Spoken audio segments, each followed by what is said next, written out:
Notre invité ce soir va évoquer avec nous un sujet lié au Togo. Est-ce que c'est la fin de la crise politique? Tout le monde le sait depuis quelques jours déjà, en tout cas depuis le 31 juillet. On connaît le contenu de la feuille de route de la CEDEAO et de part et d'autre, il y a diverses interprétations. Mais en tout cas, le moins qu'on peut dire, c'est que chaque camp semble pour le moment s'accommoder de cette feuille de route. Nous posons donc la question à Madi Mohamed Diabakate. Bonsoir. Bonsoir. Vous êtes politologue, expert électoral et membre du Centre pour la gouvernance démocratique et la prévention des crises. D'abord, dites-nous, cette feuille de route sortie par la CEDEAO le 31 juillet dernier, comment vous l'avez accueillie?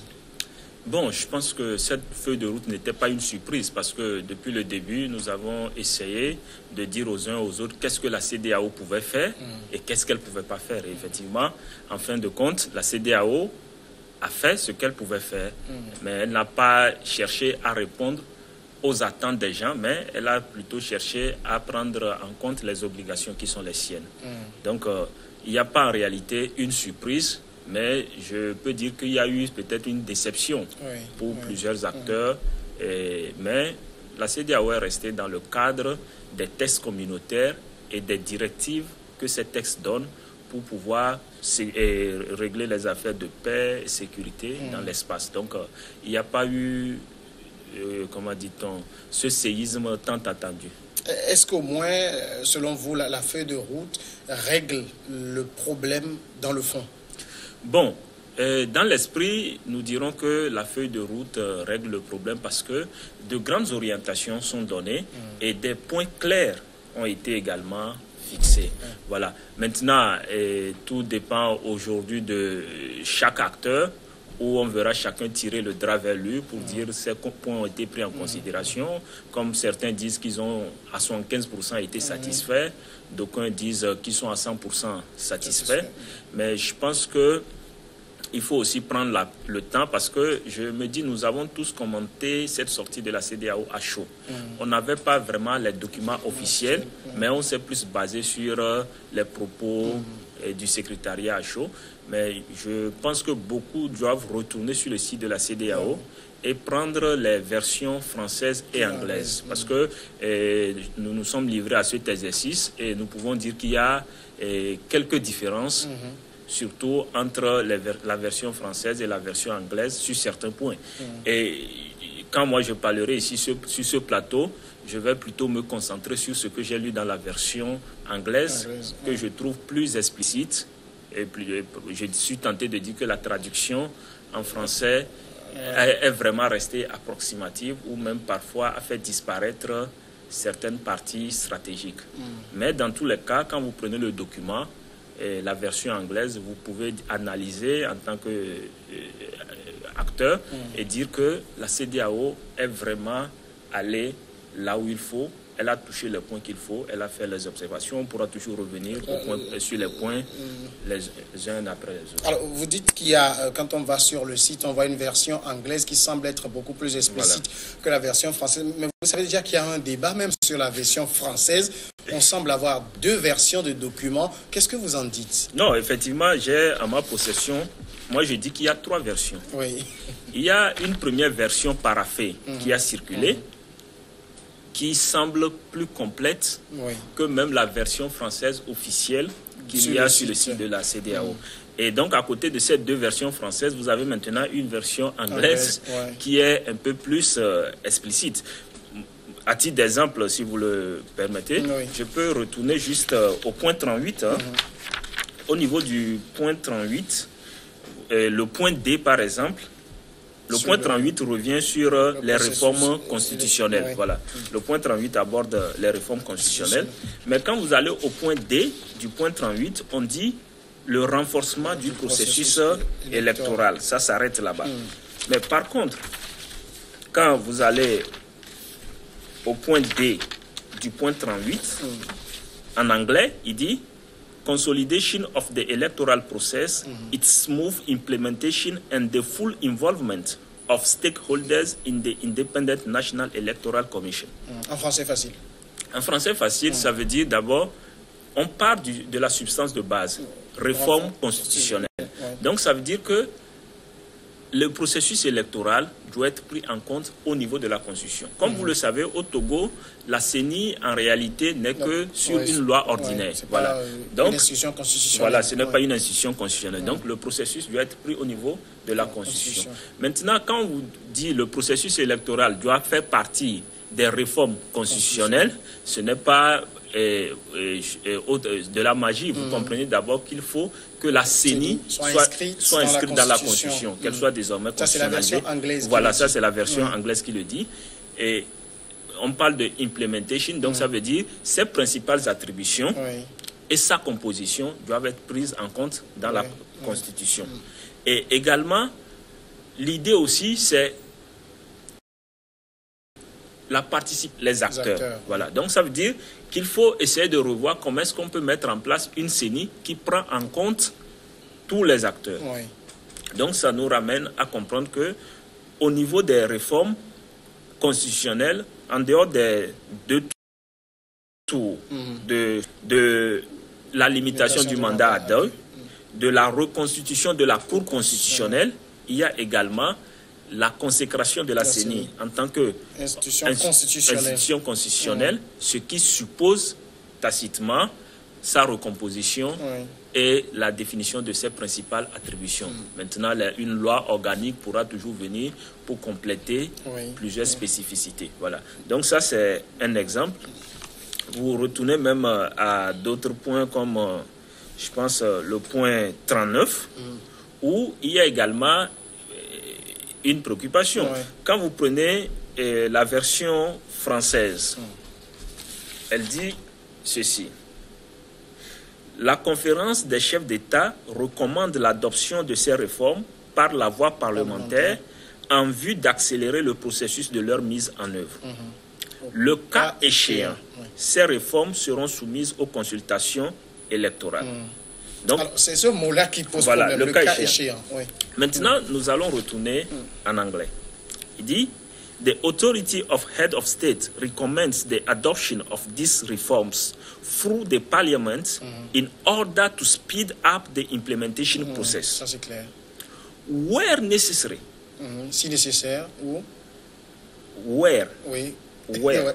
Ça, on va revenir sur le mot where tout à l'heure. Where necessary, the reform will be submitted for electoral consultation. Donc, le where, c'est où. On est d'accord. Alors, si vous prenez la version française, si on avait mis en anglais if ou bien when, vous pouvez dire qu'on est dans la même logique. Si ou voilà. Mais quand on dit le where, ça nous ramène à autre chose. Et là, je vais parler un jargon purement technique de choses. C'est-à-dire, je vais partir d'un exemple très simple. Je vous donnerai la constitution du Bénin, où il y a le point sur la limitation du mandat qui n'est pas possible d'être révisé. C'est-à-dire la constitution l'a dit clairement voilà, que ce point ne peut être aucunement révisé. Donc ça veut dire que quand on met le where ici, dans le langage technique, ça veut dire que quand vous avez une constitution où il y a des points qui ne sont pas susceptibles de révision, donc il faut aller carrément à une république ou à un référendum. Vous allez par exemple dans une constitution comme la constitution de Haïti. En Haïti, il y a certains articles de la constitution qui, pour être révisés, doivent d'abord être votés par 3/4 des députés de la législature. Mais vous attendez, la prochaine législature vote la même révision à 3/4, ça fait 2 fois. Donc c'est quand les 3/4 sont réunis sur 2 législatures que maintenant vous allez au référendum pour faire valider. On a 3 processus. On a 3 processus, voilà. Donc c'est ça où on parle, dans le jargon technique habituel, c'est des garde-fous qui sont mis en place. Pour éviter qu'on touche quand on veut à ces genres d'articles. Voilà, donc le where qui est posé ici, parce que même dans la version française, quand on parle de le cas échéant, beaucoup disent systématiquement, ça veut dire qu'on peut aller au référendum au cas où il y a blocus. Mais en fait, en français, c'est pas ce que ça veut dire. Voilà, c'est pas... Le cas échéant, c'est le verbe échoir et non échouer. Non. Voilà. Donc, ça veut dire justement que ce soit les versions anglaises ou françaises, il faut juste comprendre ici que la première chose, c'est que on nous recommande d'aller faire ces réformes au Parlement. Maintenant, sur des points qui ne peuvent pas au cas où notre constitution nous dit que sur ces points, ce n'est pas de la responsabilité du Parlement, on consulte le peuple. On consulte le peuple. Mais quand vous parcourez la constitution togolaise, malheureusement, il n'y a pas ce genre de garde-fou dans notre Ça veut dire, c'est ce qu'on demande de mettre dedans? Voilà. C'est comme ça qu'il faut le comprendre? Non, ça veut dire aussi qu'on doit comprendre, c'est un message glissé aussi pour nous faire comprendre que nous regrettons tous aujourd'hui le toilettage nocturne de la Saint-Sylvestre. Voilà. Donc ça veut dire, dans d'autres pays, vous avez vu un peu tout ce que fait la fois dernière, mais ça a été difficile, justement parce que des garde-fous sont mis en place pour pouvoir empêcher. Parce que même avant que Talon ne vienne, quand Yaïboni était là, il y avait quelqu'un qui avait demandé que l'article sur la limitation des mandats soit révisé. Je pense que c'est l'article 37 dans la Constitution du Bénin. Si j'ai bonne mémoire aussi. Et la Cour constitutionnelle béninoise s'était auto-saisie pour dire que le gars a tenu des propos anticonstitutionnels parce que cet article ne peut faire l'objet d'aucune révision. Voilà. Donc, il y a des garde-fous classiques comme ça. Ça veut dire aussi aujourd'hui, si le fameux en aucun cas, qui est devenu aujourd'hui la pomme de discorde, peut-être qu'en 2002, au moment où on révisait, si en 92, on avait pris la peine de le verrouiller pour dire que pour réviser ça, il faut ça. C'est vrai que les processus électoraux, il y a toujours des aspects. On ne croit pas forcément au référendum, comme on le dit aujourd'hui, parce que, non pas parce que les gens n'ont pas confiance au peuple, mais parce que les gens se disent les élections sont pipées d'avance. Voilà. Donc, à partir de ce moment, quand on n'a pas un processus électoral qui peut garantir la sincérité, tout le monde fera tout pour éviter d'aller aux élections. Mais par contre, si aujourd'hui, avec ce document et avec cette lecture, ça veut dire que la CEDEAO nous rappelle juste une chose. Les Togolais, vous devez vous discuter entre vous et sur ces points essentiels, voici les orientations que nous vous donnons. Donc ça veut dire qu'il y a 4 points essentiels de base qui doivent trouver un terrain d'entente au niveau de l'Assemblée nationale et qui peuvent passer en réalité. Voilà.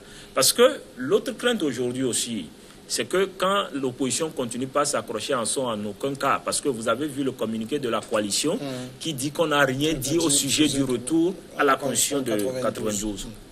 Je pense que c'est aussi une crainte juste du fait que, oui, si on ne ramène pas ce point et que on y va, on prend le test en l'état actuel, si après 10 ans, celui qui est au pouvoir est visité par quelques démons et il lui aussi dit « je vais changer encore », alors qu'on peut le verrouiller une fois pour de bon. Donc je pense que ce sont des pistes qui sont laissées là, ce sont vraiment des aspects un peu techniques qui permettent aussi sur les bonnes pratiques de savoir un peu où est-ce qu'on va. Donc, mais quand vous écoutez les acteurs aujourd'hui de part et d'autre, est-ce que vous avez l'impression qu'ils ont la lecture que vous venez de faire de la chose? Non, je ne pense pas qu'ils ont cette impression. Parce que, vous savez, cette lecture, elle est possible parce qu'à un moment donné, on s'est dit la meilleure façon de parler, c'est d'avoir à notre disposition ces différentes versions. Ces différentes versions. Parce que quand vous commencez par spéculer ou bien par analyser juste sur des on-dit, vous allez finalement vous embrouiller ou bien vous enliser quelque part. Et j'ai l'impression que les acteurs, quoi qu'on dise aujourd'hui, chacun veut montrer qu'il est gagnant. Parce que quand vous prenez le parti au pouvoir... Ils disent que la démocratie a été écrite en grand D. C'est ce qui a été dit en France. Donc, vous voyez la coalition également qui le dit. Voilà. Donc, il y a même un point, je pense que ça doit être le point 40 ou autre, parce qu'aujourd'hui aussi, la coalition dit qu'il faut toujours un gouvernement de transition. Bon, je pense que le vocable, c'est tout autre chose, quel que soit le vocable qu'on lui donnera. Mais quand vous allez en réalité, au fond, vous verrez que la conférence, au point 43, on dit la conférence des chefs d'État salue la volonté d'ouverture et de dialogue permanent du président de la République togolaise et note avec intérêt sa disponibilité à travailler avec toutes les forces vives de la nation. Alors, quand vous décodez un message ainsi, ça veut dire que peut-être que la CEDEAO ne recommande pas un gouvernement de transition, mais elle rappelle la nécessité de travailler ensemble. Voilà, peut-être dans le cadre d'un gouvernement ou autre. Parce que même s'il y a un comité de suivi, comme préconisé aujourd'hui dans le document, nous devons juste reculer et nous adosser à l'APG. L'APG avait un comité de suivi, on a vu un peu ce que ça a donné. Mais également, l'autre élément principal de l'APG, c'était ce constat. Au Togo, nous faisons tout et nous remettons entre les mains du gouvernement pour appliquer, du parti au pouvoir. Oui. Et donc, ça ne marche pas. Et ça ne marche pas. Et c'était pourquoi à l'APG, il était dit clairement qu'il devait y avoir un gouvernement d'union nationale. Oui. Mais nous savons tous un peu comment est-ce que dès que le Premier ministre a été nommé, les partis d'opposition ont commencé par se tirer le chignon et ça a échoué. Donc aujourd'hui aussi... Peut-être c'est l'expression transition qui gêne le parti au voilà, pouvoir. c'est l'expression transition qui gêne le parti au pouvoir. Mais quand le chef de l'État dit à ses pairs qu'il est ouvert, qu'il veut travailler ensemble, ça veut dire ce que ça veut dire. Je pense qu'il ne faut pas aller par quatre chemins ou bien chercher maintenant à faire trop d'interprétations. Mais ça veut dire que pour mettre en œuvre cette feuille de route, il faut aujourd'hui voir dans quelle mesure le gouvernement doit être réorganisé. Parce que c'est clair que cette feuille de route, on peut dire que c'est du nouveau. Oui. Le gouvernement actuel travaille sur d'autres choses. Ça peut être aussi une étape par laquelle on peut demander au gouvernement, voici votre nouvelle feuille de route, voici votre nouvelle mission. Et à partir de ce moment, on essaie de le faire en tenant compte des enjeux qui sont là. Donc, les enjeux, ils sont là. Les partis, personne ne veut se mettre aujourd'hui à dos la CEDEAO. La CEDEAO, oui. Voilà. Donc, maintenant, les gens se disent, puisque le dialogue, il est toujours possible, parce que la CEDEAO l'a d'ailleurs recommandé, les gens se disent, il y a des points qu'on peut continuer par obtenir par le dialogue, au lieu de rejeter encore tout en bloc pour aller là. Mais quand vous faites une analyse du texte de la CEDEAO, vous êtes un peu déçu parce que vous vous dites, quand quelqu'un dit aujourd'hui que je suis satisfait à 75%, notamment le PNP. Voilà, on pouvait être satisfait de ça le 5 septembre à travers le projet de loi, qui avait été envoyé à l'Assemblée nationale par le gouvernement. Donc, il y a beaucoup de choses, l'usure, le temps a joué. Et les acteurs ont compris que le peuple même est exaspéré de cette situation. Mais il faut aller maintenant de l'avant. Alors, quand vous prenez également un élément intéressant, c'est le fait qu'on recommande la tenue des élections. Oui, le 20 décembre prochain. En recommandant la tenue des élections à une date donnée, au même moment, en rappelant la nécessité de revoir le fichier électoral, et en rappelant qu'on ne peut pas aller aux élections sans être sûr du fait que la CENI en elle-même pourra garantir le processus en son ensemble, et que le point 38 lui-même met les réformes électorales en français et anglaise, et la réforme de la CENI en version anglaise, il faut juste comprendre que la véritable question aujourd'hui, c'est de savoir s'il faut revoir la Cour constitutionnelle, il faut revoir la CENI, il faut revoir la limitation du mandat, faire ces choses avant d'organiser les élections. Parce qu'on a besoin de cette thèse pour travailler.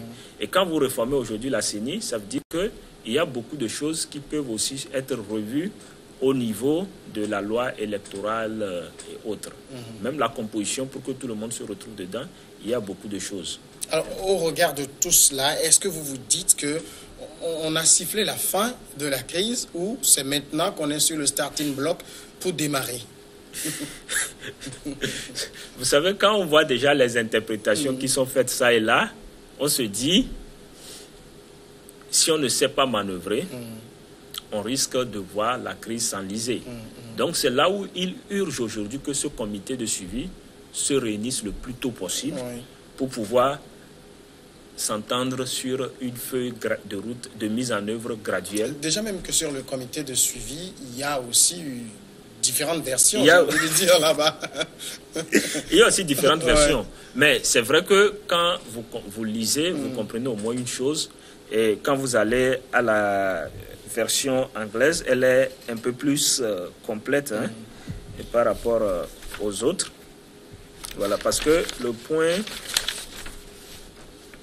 46 dit « The authority of head of state decide to put in place monitoring committee comprising the representative of the facilitators, the ruling majority, the coalition of 14 opposition parties, and the ECOWAS Commission to monitor implementation of this decision. » Donc, au moins ici, dans la version anglaise, on a les représentants des facilitateurs, le parti au pouvoir, on a la coalition des 14, on a la CEDEAO. Voilà. Maintenant, il y a une autre préoccupation. En mettant le parti au pouvoir, où est le gouvernement? Ça, techniquement, c'est aussi une question que... Parce qu'il y a une confusion déjà, voilà, parti au le pouvoir et gouvernement. Ouais. Voilà, donc il faut aussi que ce volet soit revu le plus rapidement possible pour savoir ce qu'il en est. Parce que quand vous vous référez même au format du dialogue, on avait 3 têtes au dialogue. On avait la coalition des 14, le parti au pouvoir et le gouvernement. Voilà. Maintenant, si on se dit que le parti au pouvoir est confondu au gouvernement, bon, ça aussi, il faut l'apprécier comme cela se doit, parce que c'est un peu alambiqué.